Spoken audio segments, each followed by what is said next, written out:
Hey guys, Michel here. I hope you're doing great. This is my Easter egg from you, 7,000 kilometers away, but my heart is always there back in Seychelles with you guys. Now, I've been busy working with entrepreneurs the last couple of weeks, and starting in May, I have over 16 keynotes and seminars to take care of, so it's very busy over here. But I wanted to share something that I have encountered along the way, and that I think is a universal thing among people that are chasing their dreams, that are building their future. Okay, so I will try to do this as quick as possible, but as valuable as possible. Okay. Now, first of all, I want you guys to think about this. When you have when you start a business, or when you are chasing your dreams, you are driven by inspiration. Okay, maybe you attended a seminar, our seminars for an example, or maybe you were somewhere else. Maybe you met somebody super inspirational, and you got this fire within you that says, "Well, open up the box of your dreams and go for it." Now, this inspiration usually sparks a vision. Okay, and this vision usually ends up in a place of nowhere. Like it is sucked in a big black hole where everything just vaporizes. Because we don't have a plan. And now, this is where the dream killing mechanism in the society already starts. So I want to give you, I just want to plant a seed for you to really think about this over Easter time, okay? Because when you don't have a plan, what happens is that you have inspiration, you have vision, and then you have no plan. When that happens, in a couple of weeks, it goes to the second row, which is inspiration. You have your vision, you have inspiration, but then comes fear. Fear of opinion, fear of losing, fear of this and that, because you haven't mapped it out. So as time goes by, the inspiration may still be there, but you replace your vision with fear.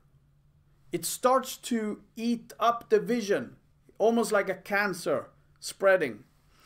And by the end, you are driven more by fear than by motivation and action to moving forward. Then what happens is that these fears, you can still have your inspiration, but these fears, they start to eat up the inspiration as well. And then what happens is that we start to negotiate with our vision, with our dreams. And they are getting smaller and smaller and smaller. And in the end, instead of just admitting that we are afraid of going after our dreams, we have actually changed our vision in order to fit our level of fear. You know? You understand what I'm saying? So this is so important for us to understand that the problem with not having a plan from the beginning, which means that you gain control. This situation when you don't have control will in the end lead to you will give up on your dreams. And this happens every day. It happens every day. Now, in order for us to tackle those fears, and in order for us to really make sure that we can go after our dreams, go after our vision, build that company that you're dreaming of, go after that employment that you dream of, or whatever, or that special partner in your life, I don't care, whatever it is. If that happens, you need to understand that first of all, you need to ask yourself, why are you going to do it? Okay? Inspiration is not enough. You need to have your clear why. And if you attended any of our seminars, this is no news for you.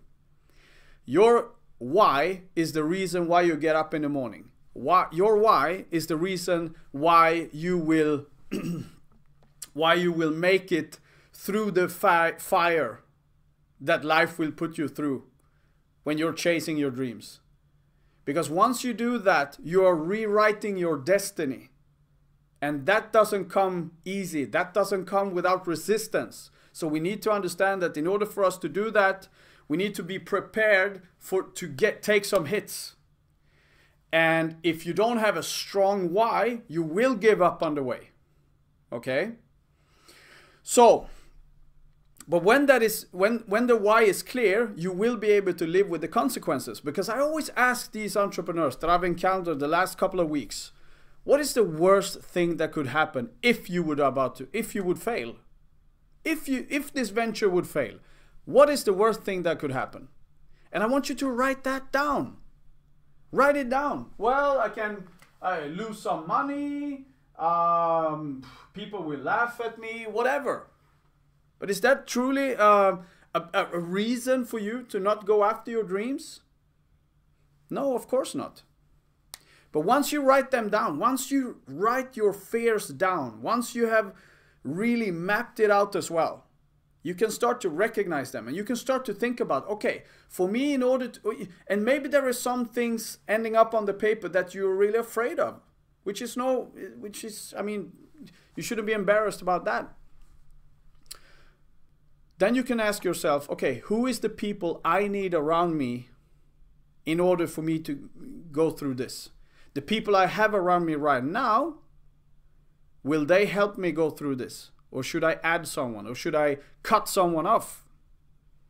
This is so important for you to ask yourself, because these are the factors that is the thin line between make it or break it, basically. Okay? Now, once you do that, you start to take control over your fears. And once you have control over your, I didn't say they are going away. Okay, so really pay attention now. I didn't say your fears are going away. What I did say was that you're going to gain control over your fears. And that's the huge difference that basically makes the difference. Okay, now, once you do that, you start to build your confidence. This is where the good part comes.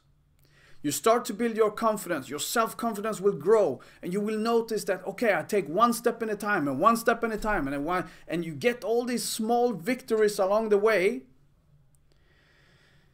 And once you gain more confidence, you are about to gain more experience from the market as well. And these two parts goes hand in hand. The more experience, the more confidence you get, and it goes on like this, okay? And experience means control. So it's a full circle. And once you gain the control, you have less stress. Once you have less stress, you can go out there and really walk tall and just face your adversities with a big smile. So this is what I'm saying. You need to start with a plan. You need to start to ask yourself, why will I do this? Once that is clear, make sure you have a plan. If you don't have a plan, ask people at the Gimmerell Institute, how can I create a plan around this? I will be back in October and we will definitely set a plan for you, because nothing is impossible in life. The only thing makes it impossible is you. But the only thing makes it possible is you as well. That's the power we have. That's the power that we were given, okay? But most people only heard one side of the story. And I want you to do now. I want you to, during Easter time and during these, whenever you have an hour for yourself, go out, take a walk, whatever. Ask yourself, why should you do it? Because then you create a plan. Then you write down what's the worst thing that could happen, and we take control over the fears. We're going to go out there, we're going to gain experience, we're going to gain the self-confidence needed, we're going to take control over the situation, and my friend, you can do absolutely anything you want. Okay? Now, I'm done. So only thing left for me to say is Happy Easter, and take care, and remember, continue to dare to be great. See you in October, guys.